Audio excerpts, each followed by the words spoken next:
لا إله إلا الله لا إله إلا الله. حضرت ابن عباس رضی اللہ عنہما نبی کریم صلی اللہ علیہ وسلم کا ارشاد بیان فرماتے ہیں، خمس بخمسین، پانچ باتوں کی وجہ سے پانچ حالات آئیں گے. ما نقض قوم العہد الا سلط علیہم عدوہم، جو قوم عہد شکنی کرے گی ان پر ان کا دشمن مسلط ہوگا. عہد شکنی بڑا گناہ ہے، اس گناہ پر جو یہ دشمن مسلط ہوگا تو کون کرے گا؟ اللہ تعالیٰ. دشمن کون مسلط کرے گا؟ اس لیے کہ جرم اللہ کا کیا ہے تو اللہ اس جرم کی سزا میں دشمن مسلط کرے گا. پاکستان کا مطلب کیا؟ لا الہ الا اللہ محمد رسول اللہ. 77 سال ہو چکے ہیں پاکستان کو بنے. 14 اگست کو یوم آزادی مناتے ہیں، لیکن کون سے پاکستان کے لیے قربانی پر عہد کیا کیا تھا؟ یہی کیا تھا کہ مسلمانوں کی اسلام کی حکومت ہو، اللہ رسول کا قانون ہوگا.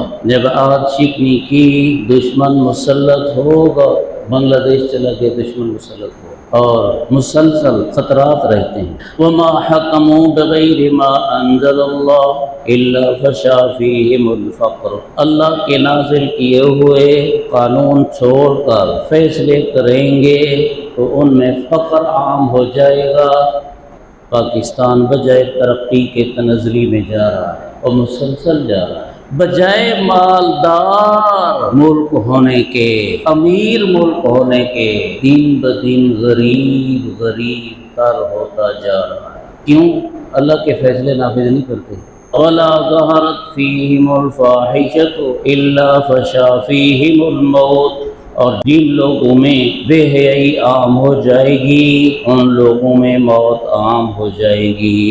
کثرت سے مر رہے ہیں. پچھلی حکومت نے بے حیائی کو عام کرنے کا پروگرام کیا تھا اور آج بھی اس حکومت کے وڈیروں کے شیدائی اس لیے شیدائی ہیں کہ بے حیائی پسند ہے. وہ آوے تو بے حیائی آوے.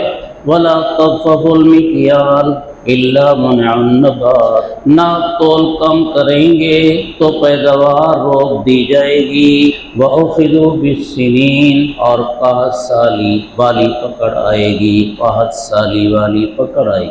وَلَا مَنَعُوا الزَّكَاةَ إِلَّا حُبِسَ عَنْهُمُ الْقَطْرُ، زکوٰۃ روکیں گے تو ان پر بارش رک جائے گی. یہ ایک حدیث ہے اور اس حدیث پاک میں زکوٰۃ کا بیان بھی آ گیا. جو قوم زکوٰۃ روکے گی اس قوم پر بارش روک دی جائے گی.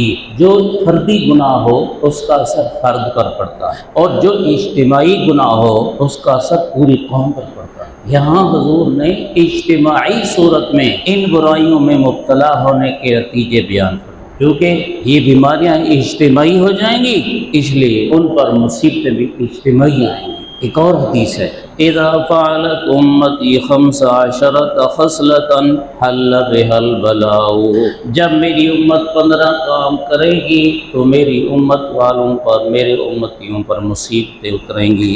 اذا کان المغنم دولا، ملکی خزانہ چند لوگوں میں گھومے پھرے گا وہی کھائیں پیئیں گے. دوسری حدیث پاک میں لفظ یوں ہے، اذا اتخذ الفیء دولا، معنی ایک ہی ہے، ملک کی خزانہ چند خاندانوں میں بٹے گا.